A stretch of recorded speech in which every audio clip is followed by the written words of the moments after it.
Hello, everyone. Welcome to the Bucket List Adventure Travel Show. Hello, Jake. How you doing, Keith? I'm all right. You? Yeah, not too bad.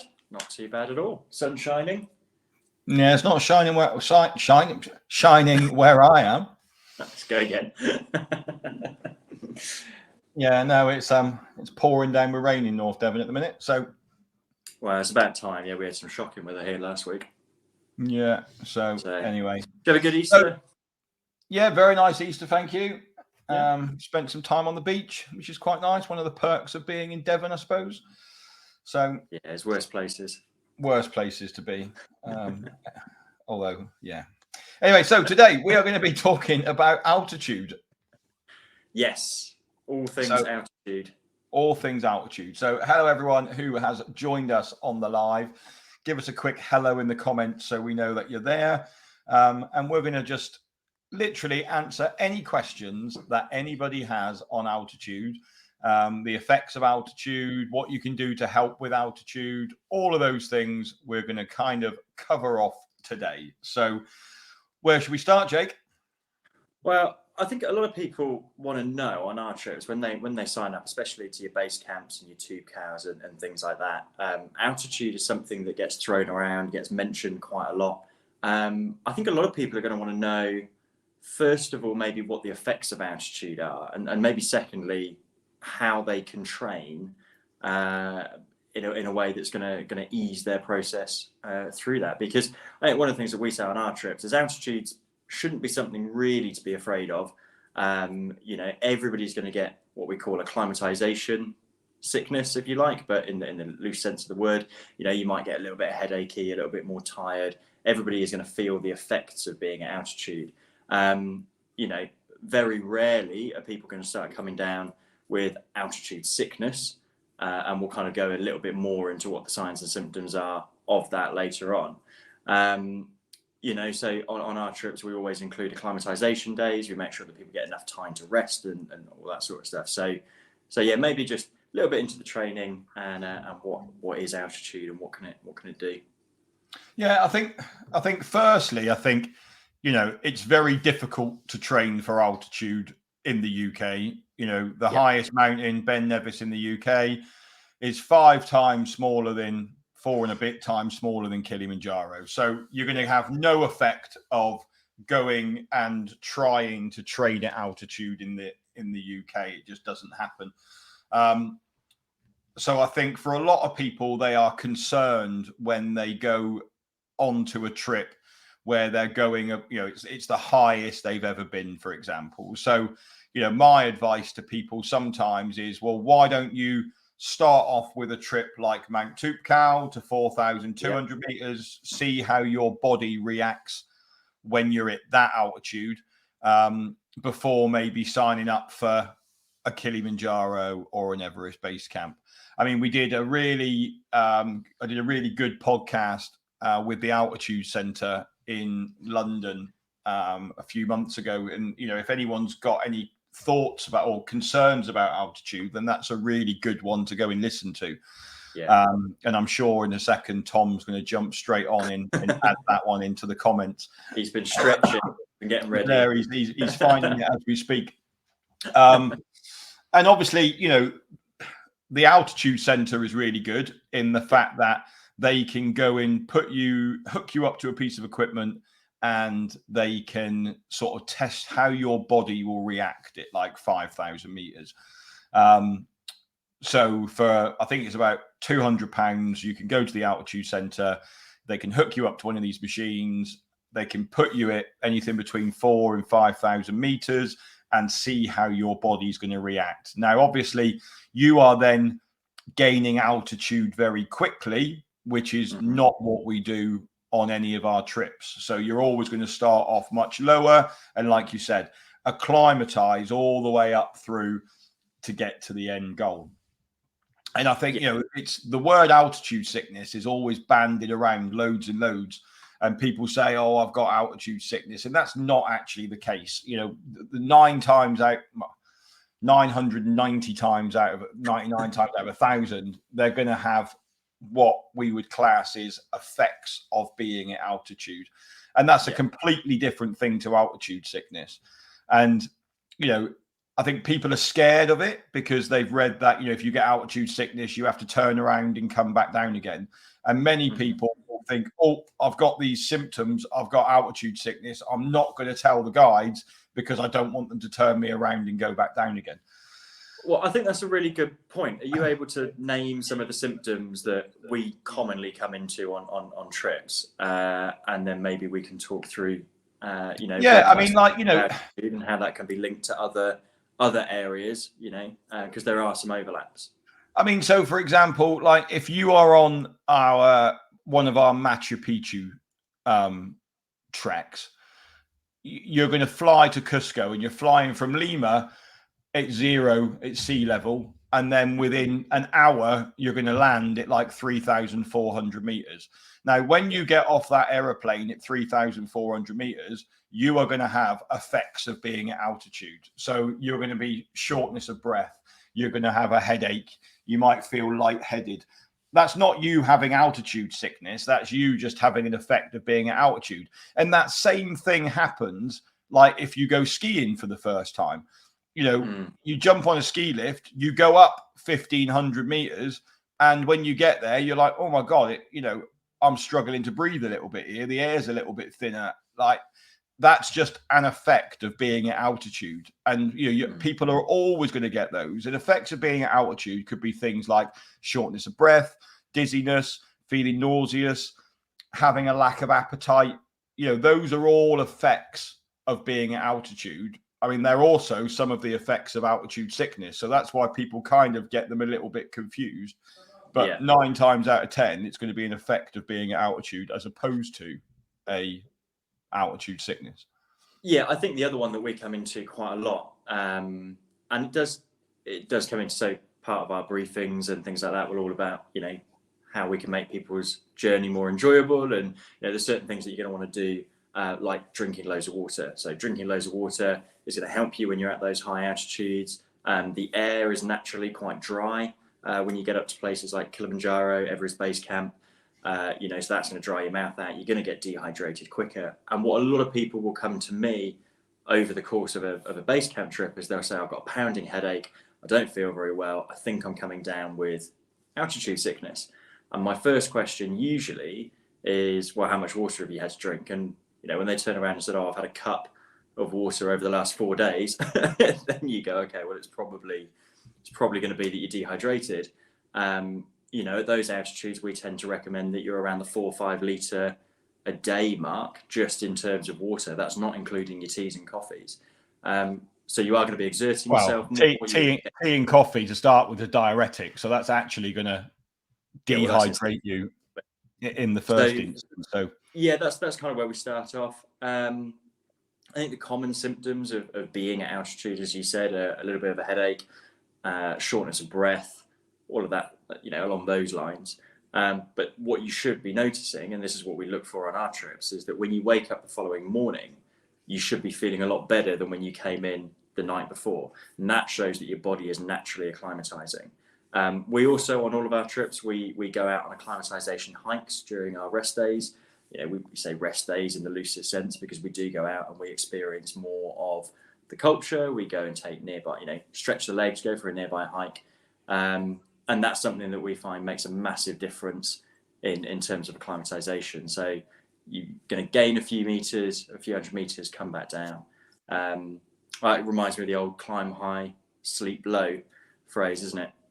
So you want to try and climb a little bit higher than where you'll be sleeping, and that's going to acclimatize you the best, is what they've worked out.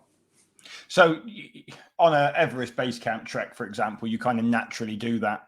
You're generally higher at some point on the trek than you are where you're sleeping that night. It's a little bit harder on Kilimanjaro. Yeah, because it's so undulating. It's a little bit harder on Kilimanjaro because, Kilimanjaro is a mountain and therefore you are constantly going up the whole time. Some of the routes, Lemosho, for example, you tend to be higher during the day than you are sleeping. But like on the Marangu, that doesn't, you haven't got that option. So generally, like when we're doing a Marangu trek in the evening, we'll just go out for a little walk in the evening, gain another 100 meters or so in altitude, and then come back down and go to bed. Mhm. just to have that acclimatization. Like on a Mount Toopcow trek, on the first few days, because we're going up over passes, generally the highest point you'll be as you go over the pass, then you spend the rest of the afternoon dropping down to where you're sleeping. So again, you get that climb high, sleep low when you're doing a Toopcow trek. So that's a really key thing. I mean, things that make acclimatization easier is, one of the hard ones is getting a good night's sleep.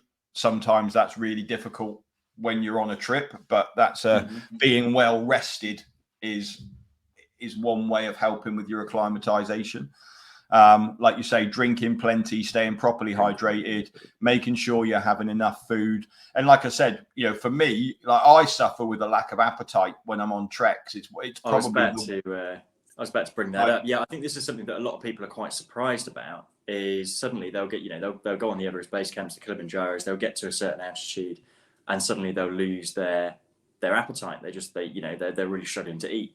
And you do feel like you're forcing yourself to eat a little bit, but actually that it's really important because that's going to give you the energy. And if on top of feeling the effects of altitude, you're also run down because you've not been eating and drinking enough, your body's going to be fighting a lot harder. So eating and drinking and resting are just as important as all of the training that you'll do prior to your trip. And we've got a comment. Yeah. So for me, like one thing that I always put in my bag now is like a meal replacement shake. So if I don't feel like eating, like at least I can get the calories in that I need. And it's probably that's a really good idea. It's probably the only effect that I have of being at altitude, and the fact that I don't like cucumber soup. But I tell you what, the fact that you can talk about it without retching is really good. Yeah. It's Yeah, so no, I think that's a really good bit of advice. Is that if you are concerned about losing your appetite, if maybe you've got certain food that you really enjoy and you're a little bit nervous about traveling and the different types of food, I would say you get loads of variety on our treks. They're really good at catering for different dietary requirements. They're really good at catering for different food preferences. If there's food you like and you don't like. But yeah, carrying some meal replacements is a really good idea to get those extra calories in, to give you the energy on things like summit night, but also if you do lose your appetite. I can't see who, so somebody's written in and they've said, I didn't have any difference with energy, pulse or oxygen levels at both Toopcow and Everest Base Camp, but my appetite went on both. There we go. And that wasn't even from me. Someone else had it as well. But yeah, I mean, that's and even if it's just a protein bar or like an energy bar or something like that, sometimes like just getting that, you can stomach eating that, but you couldn't go and sit and have a full meal. And it's really bizarre because as soon as you turn around and you start coming back down again, my appetite starts to come straight back as soon as I come down. So it is an altitude thing where I'm 100% an altitude thing. I've never had any problems with losing. You would never have any problems with eating, Jake. Let's be honest. No, but I tell you what. I get really bad heartburn at altitude. I don't know whether that's something anyone else has experienced. But yeah, for me, that's something that I've learned over the years is taking a couple of heartburn tablets and things like that because it is a bit uncomfortable. But yeah, fortunately, I'm quite good at being able to eating. Yeah. Yeah, pretty much. If I tell you what, if this all goes wrong, I'm going to become a professional. It was Dion that posted in the group. So hello, Dion. There you go. He does make a good point about the pulse or oxygen levels. Do you want to go into a little bit more about what we do on our trips with those? Yeah. So obviously, the altitude is all about your body acclimatizing and how much oxygen your body is able to get in it. So the acclimatization process is supposed to allow you to get up to an altitude and then be able to get more oxygen into your system as you go higher. So that is the basis of acclimatization. So, for example, when we are at sea level, like our oxygen saturation should be at 99 or 100%. So we'll have in our blood, that's how much oxygen we will have in our blood.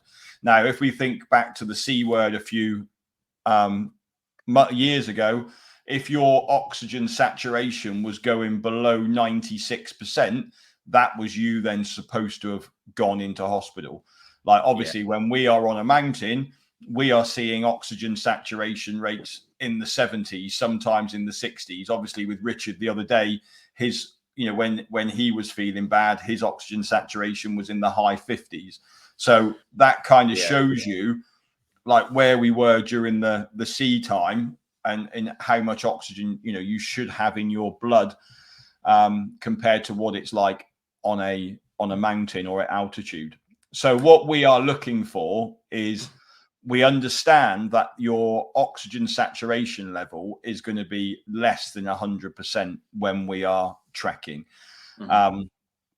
So we'll carry pulse oximeters with us, and they are like, obviously in hospital, it's what they put on your finger so they can see what and it gives you a pulse, and it also gives you your O2 saturations stats. Now, we don't carry the hospital ones. We carry the $9.99 ones from Amazon, which actually are pretty reliable and pretty accurate when you compare them to the more expensive ones. So I got ripped off then. I spent a bit more on mine. Oh no, I got mine on a deal on Amazon. But it's a really, like I say, all the guides will carry a pulse oximeter on them, and we will be checking. So what we generally do is when we get into a tea house or when we get into camp that evening, we hand it round. We take everybody's oxygen saturation. And it kind of becomes a little bit of a game, really, doesn't it? Where like everyone wants. People get really competitive about it. People get so competitive about it on a trip, which is really good. Really fun. Really funny. But for us, we're not looking at, what we're looking at is how the group is doing as a whole. So obviously everybody should be within a few percent of each other. And what we're looking at is for those that are kind of the one or two people who are slightly lower than everybody else, really. So if everyone's got an oxygen saturation of 82, that's not necessarily a bad thing. But if we had someone, if most of the group were between 80 and 82, and we had someone who was on 70, then that would concern us slightly with the person who was on 70. Now, what we then do is we then want to check it the following morning, because what we expect is then people have acclimatized. They've either been higher that night, they've spent time at that altitude, and we would expect their oxygen saturation to have increased overnight. And what we're hoping for is that everybody's is increased, which has improved that they are acclimatizing, and the group have then come back together a little bit. And the number of times that, I've been on a mountain, like Kilimanjaro, for example, and someone will come over to me and say, oh, I think I've got altitude sickness, I'm throwing up, I've got a headache, and I'll be like, okay, let's just check your oxygen saturation, and I'll take mine and see what mine is, and I put it on theirs, and theirs is higher than what mine is, and I'm like, there's nothing, you haven't got altitude sickness at this point, like, you're okay to carry on if you want to, and it just gives them that reassurance that actually they are okay to carry on. So that's what we do with the oxygen levels. And I mean, pulse doesn't really come into it in terms of, we're not really, that pulse could be affected. Obviously, you're walking up a mountain, your pulse is always going to be higher because your heart rate is working. Your heart is working harder to get more oxygen into your system. I was going to say, yeah, what we kind of notice is that as we get higher, the standard of so what we're expecting is your heart rate to increase and your oxygen levels to decrease. So there will be a reflection. Both of those will kind of start at this point, let's say, and then as we're continuing through the trek, you watch that separate, and there's a bit more of a difference. So your heart rate's going to get higher, and that is purely because your body is working harder to pump the blood and the oxygen around your body and to oxygenate your body at those higher altitudes. And that's where a lot of people will feel out of breath a lot of the time. I think that one of the struggles that people will come into when you're at altitude and when you're trekking at altitude is that feeling of being short of breath with minimal physical output. So one of the things, although you can't directly, I would say, train for altitude in the UK because you can't actually get that high. What you can do is by training and going out on lots of hiking and walking and increasing your cardiovascular fitness, what that's going to mean is that when you get to those higher altitudes and there's a bit more effort going on in your heart, and your pulse rate is going to be higher, you'll be more used to it and a lot more comfortable. But yeah, people are always surprised when you get to places like Gorak, for instance, or actually going even higher so on May, I'm taking a group out to the Gokyo Lakes. You get up to the Chola Pass, and to stop and tie your shoelaces and then stand back up again, you actually feel quite quite exhausted. Yeah, and I think, like the one figure you can train in the UK, which will help you at altitude, is actually, like you just said, it's what you class as your VO2 max.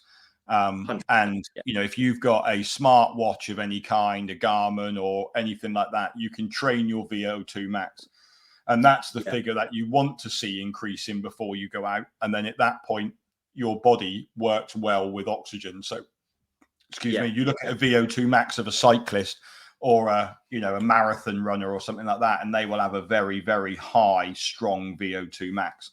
And that's kind of the one you want to train, really. And that involves you pushing your body. You're not going to increase your VO2 max by going trekking, for example, very quickly. If you really want to increase your VO2 max, you're going to need to start doing like high intensity training sessions. One that really does train your VO2 max quickly is if you go and do hill sprints, for example. So find a nice 100-meter hill that's got a really nice, like, steady incline going up it, and then run up to the top as fast as you can, and then walk yourself back down, and then repeat that 10 times, and you will then start to see your VO2 max increasing. So that is one thing you can do to help it. I mean, but like people, and that's why I don't like the masks that you see people using in the UK, because I don't think people really start to see the effects of altitude until they're above 3,000 meters.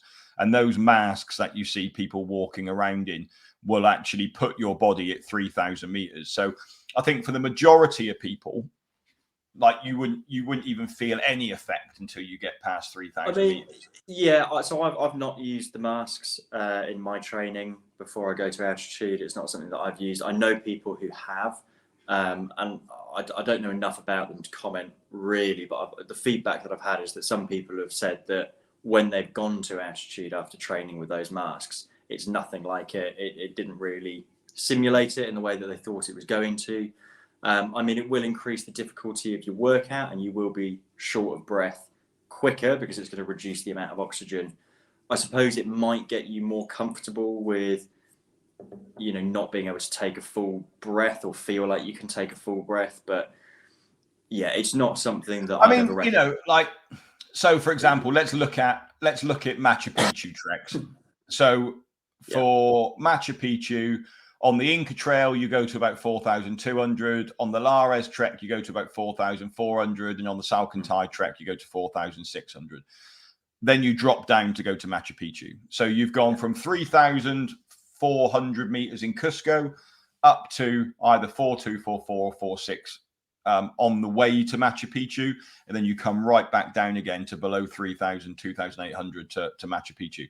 Then the following day, you get in a bus and you drive up to 5,000 meters, and then you walk the last 400 meters up to Rainbow Mountain if you've booked that extension, and go to 5,400 meters. That's a massive increase that you've just done, and people just have an effect of feeling a bit lightheaded or a bit queasy, or it's not hard walking. You've got to take it steady, but people can cope with that quite easily.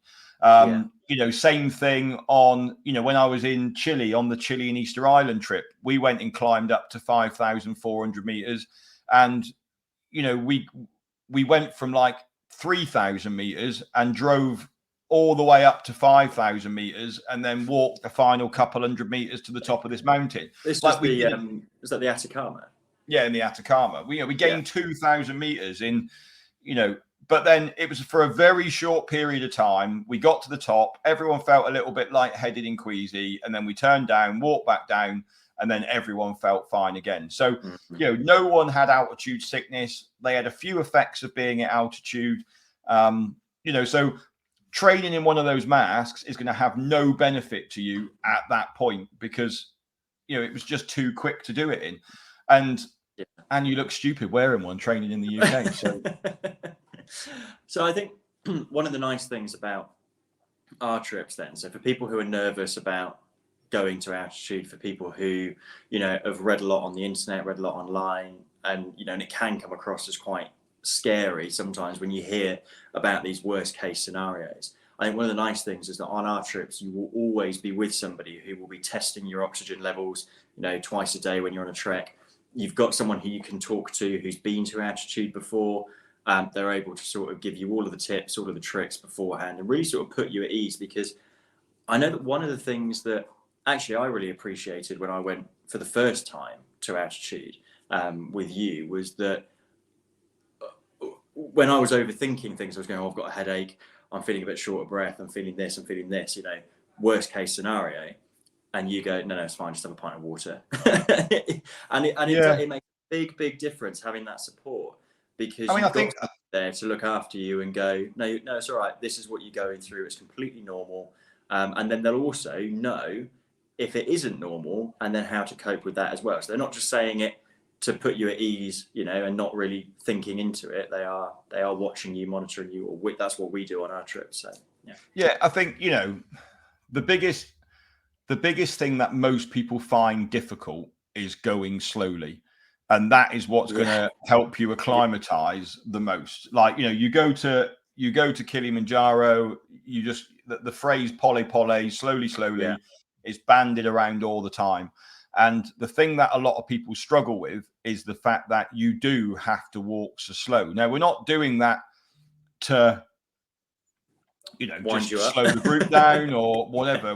That does assist you in acclimatizing, and even stopping for regular breaks. You might sit there thinking, well, we've stopped here for 20 minutes now, 30 minutes now, like why aren't we getting on in walking? Well, it's because we're using this time to acclimatize at this altitude. We stop on an Everest base camp trek. I mean, I love stopping for a cup of coffee on the in the morning on the way up, like before lunchtime, and having your coffee break. There is a reason why we are doing that, and it's not to drag the day out or anything else, or we're walking slowly to make sure that we don't get into the tea house too early in the evening. And you could walk a lot faster.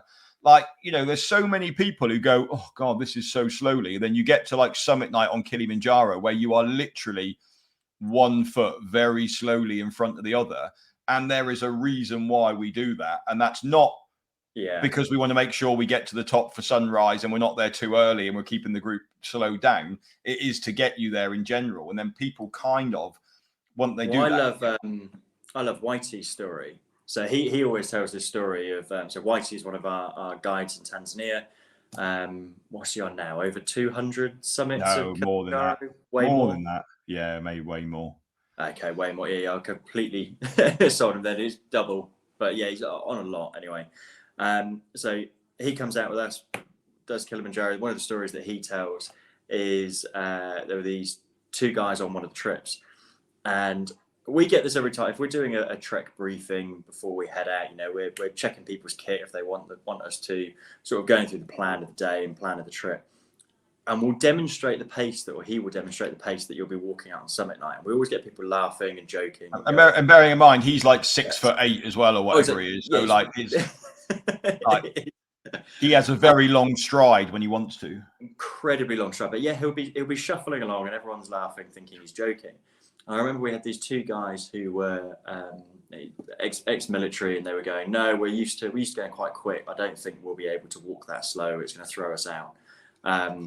We won't be walking like that.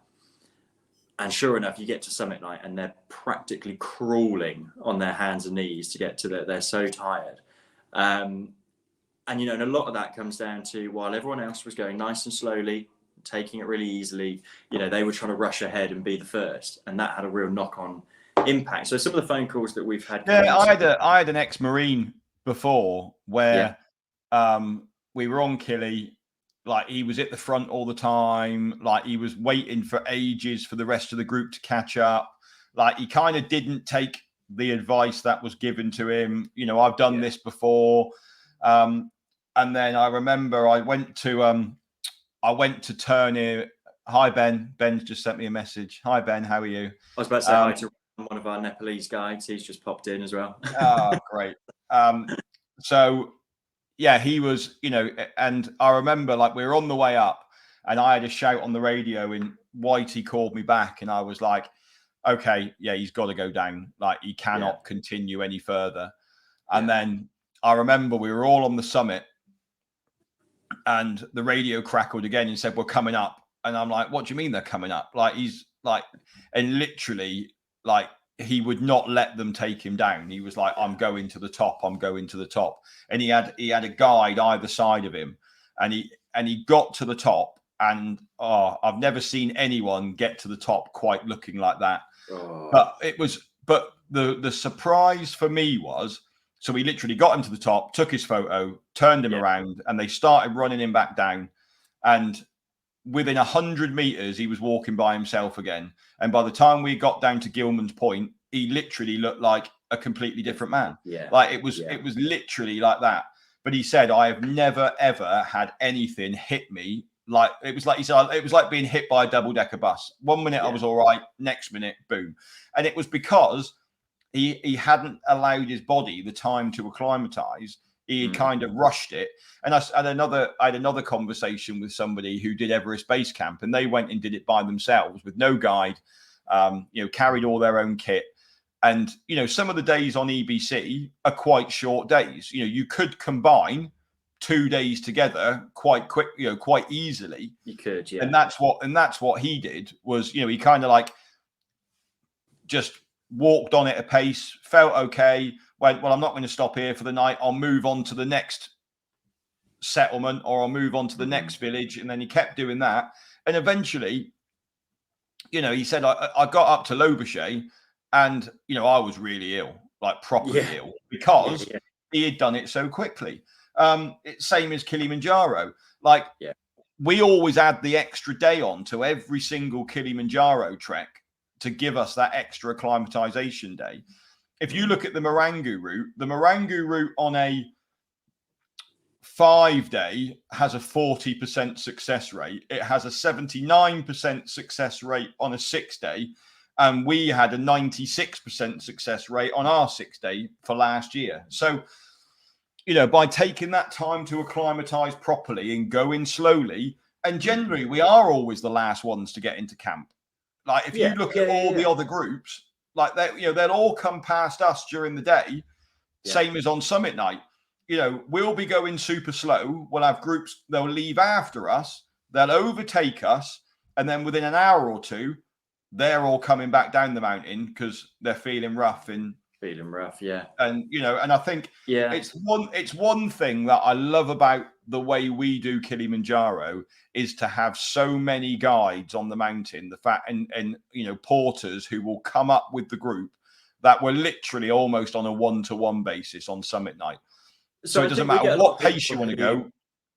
Yeah, we get people who are nervous, I think, before the trip because they go, you know, I've been out and I've been doing loads of walking and hiking and trekking, but I'm not very quick.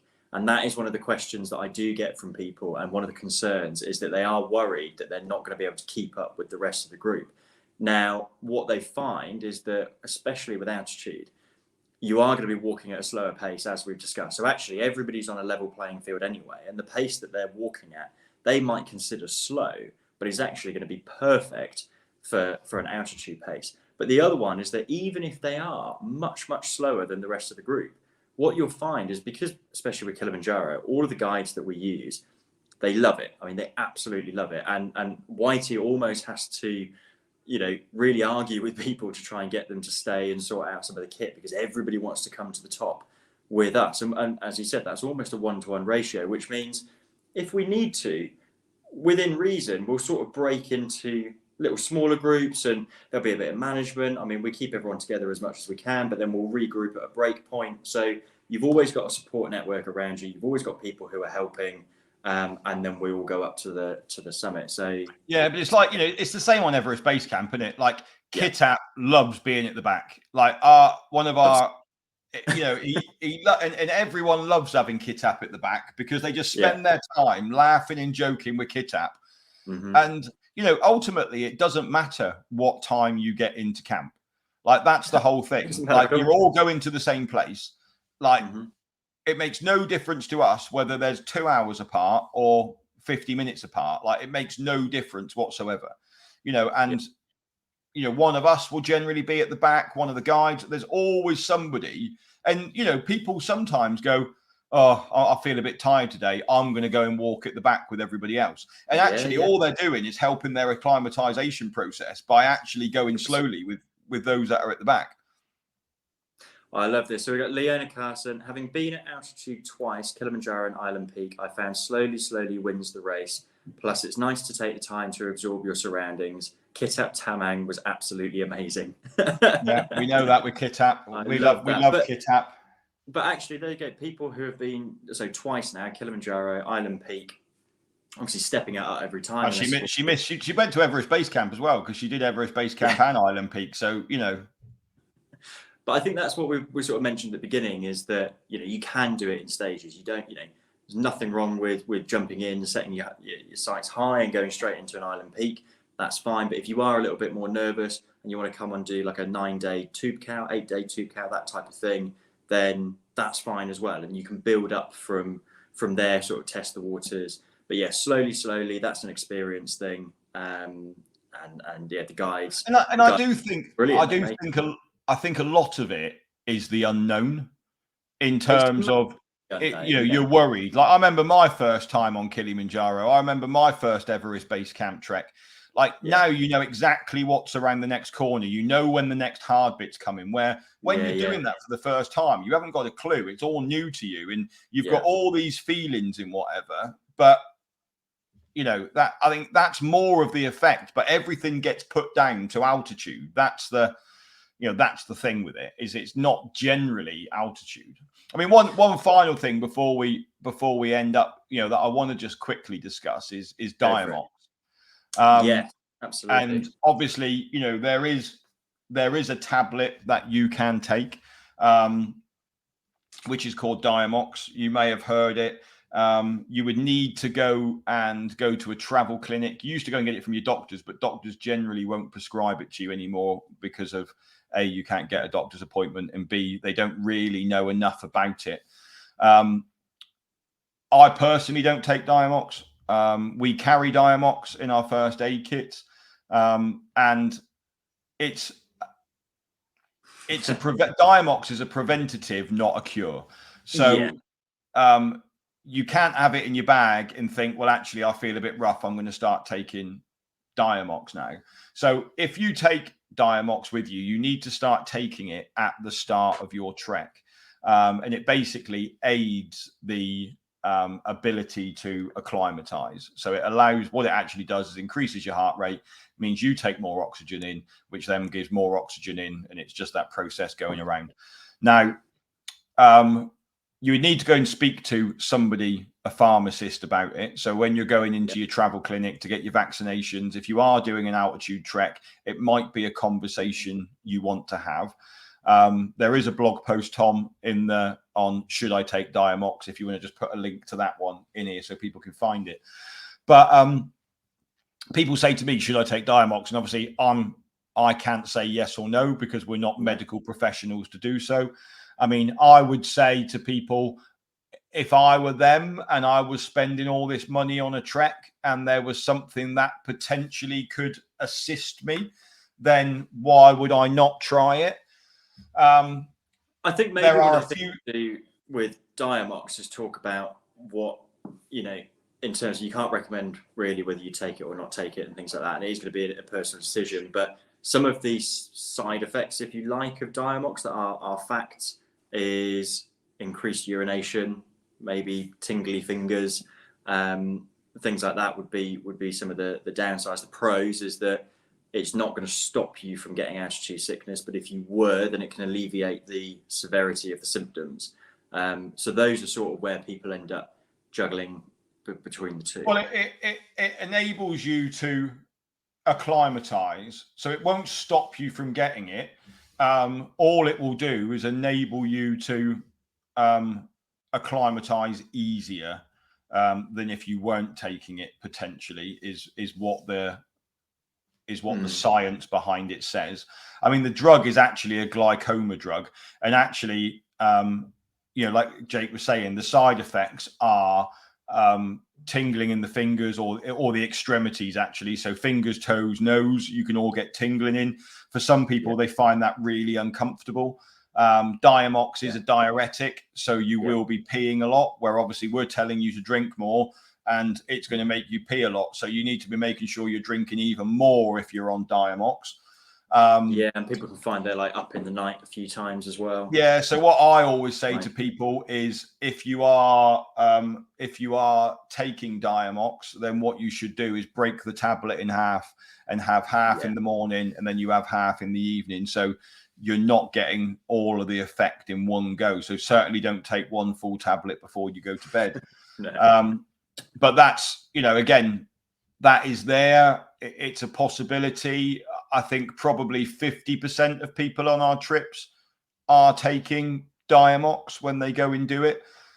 But the key thing with it is you have to start it at the start of your trek. And what I do suggest to people is that you even do 3 days of taking it in the UK before you even go on your trip, just to see if you can cope with the side effects. Because I know some people, literally, they haven't been able to sleep because the pins and needles in their toes and their fingers have been that bad that it stopped them from sleeping. So you're then getting the negative effect of not having enough sleep sleep, which affects your acclimatization. Exactly.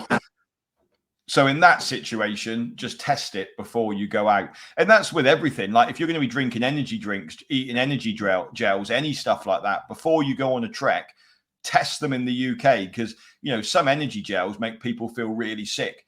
That's the last thing you want to do, is start feeling like that on a mountain. So, anything you're going to be using on one of your treks, do try it before you go out and do it. And don't just go and buy it in the shop and throw it in your bag. It goes with everything. It goes with snacks. It goes with the energy gels. It goes with some of the tablets that people put in their water.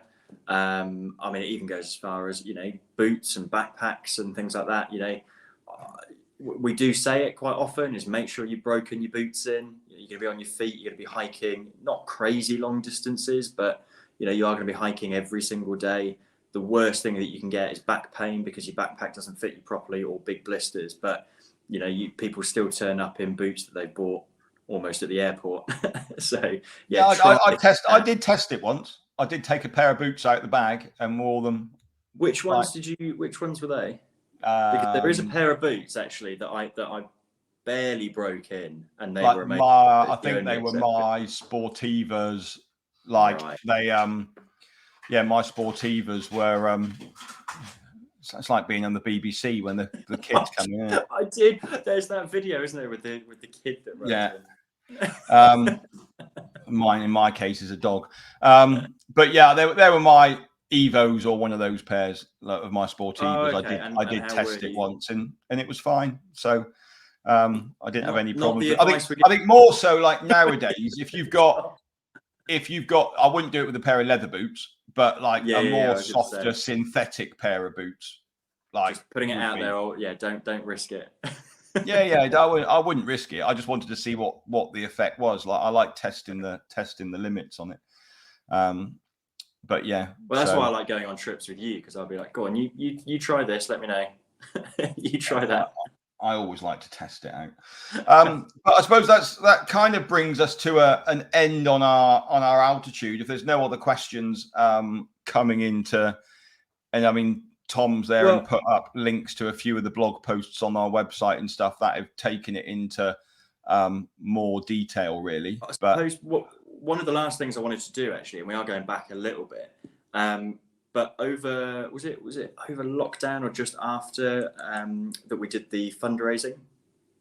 Was that over? No, that was last year. So that's still going. Last year. Okay. Well, I think it would just be really good to say thank you to everyone who did, and sort of explain a little bit more about what we did as a company, in terms of how we're continually developing, our groups, and we're continually making sure that we have a positive impact on the trails and the countries that we visit. It's something that's really important to us as a company, is leaving it in a better place than we found it. We're aware that tourism, we're coming in, hiking the trails and things like that. So actually it was, basically what ended up happening was, in the podcast we did with Richard Woods a couple of weeks ago, it was that kind of spurred me onto it.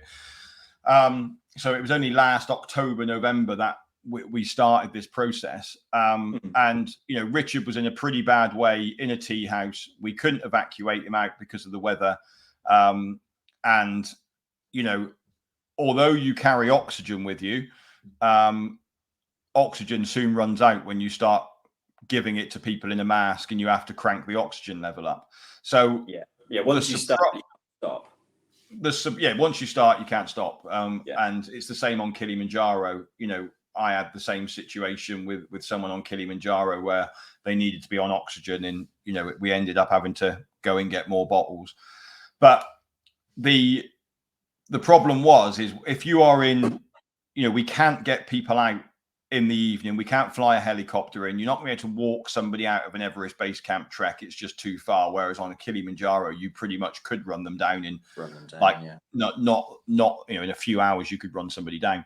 But so Richard basically had to stay in the tea house overnight, and what they didn't have was a hyperbaric bag anywhere near, which is basically an inflatable bag which you can put somebody in. You pump it up, and then you can basically reduce the altitude that person's in whilst they're in the bag. So if you're at 4,500 meters, you can increase the pressure in the bag, and then eventually they come down to like 1,500 meters, which then and literally it's such an amazing thing to do. Is if you ever get the chance to go into one of the bags and just have your altimeter on your watch, and as they're pumping the bag up, you can just watch the altitude come down in the bag because of the pressure. So we were like, well, actually, what would be really good is if we could provide all of the main villages on the trek with a hyperbaric bag. So actually, if somebody does need to stay there for the night, or in Richard's case, he was there for like 48 hours because of the weather. It would have made it much more comfortable for him for that night until he got rescued.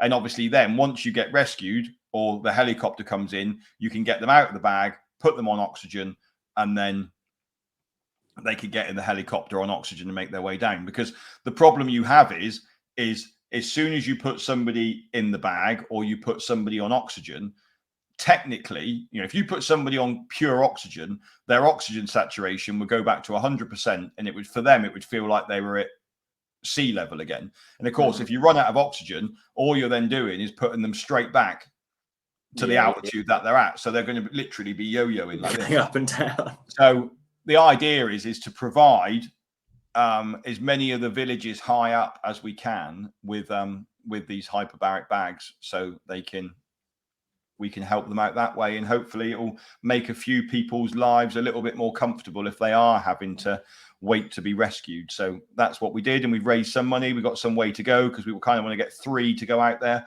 And they're a couple of £1,000 each, so they're not like a quick, couple £100. They are a fair amount of money, and you've got to fly them. Then you've got to buy them from Australia because that's the place that sells them. So it's not like the easiest thing to get hold of. So that's kind of our aim, really, is just to try and get a few of those. So it sort of helps us and it helps other companies as well. And my plan is that I can go out and train the local guides how to use them, so their understanding of them gets a bit more. So they know where there is one that will be looked after in a tea house. It's then available to anybody who needs to use it. So that's kind of the idea. Making it easier for everybody. I mean, easier and safer for everybody who's up there, and that's one of the things that I love about Nepal and the other countries that we operate in, is that, and just mountain life really, is that sense of community. Everybody's there to help out when or if things go wrong, but just in general. So it was really nice that we're able to try and do something like that. Yeah, more things we can do like that, the better. Excellent. Anyway, Jake, thanks ever so much. You won't be here next week. You're off on a trip. Yeah, I'm off. I'm taking a group out to Morocco. We're climbing Mount Toubkal, so it's yes, kind of kickstarts the season for me. So I won't be here next week, but I'll try and watch. See where you are. I will be here next week. I think Sean's going to join me next week. I think on the. Yeah, I think that's what you got. I think that's what I've got. That's what I've been left with next week is Sean. I think But perfect. Anyway, thanks ever so much, everyone, for joining us today. And we have kind of gone on a little bit. We nearly made 51 minutes we've been on. So we've actually made that's probably our longest one yet. So yeah, well, proves we can rabble on about something, isn't it? Anyway, thanks ever so much, everyone, and we'll be back next week for another episode. Till then, bye-bye. I'll make you move like your boots are on fire. I'll make you jump like you touch a live wire.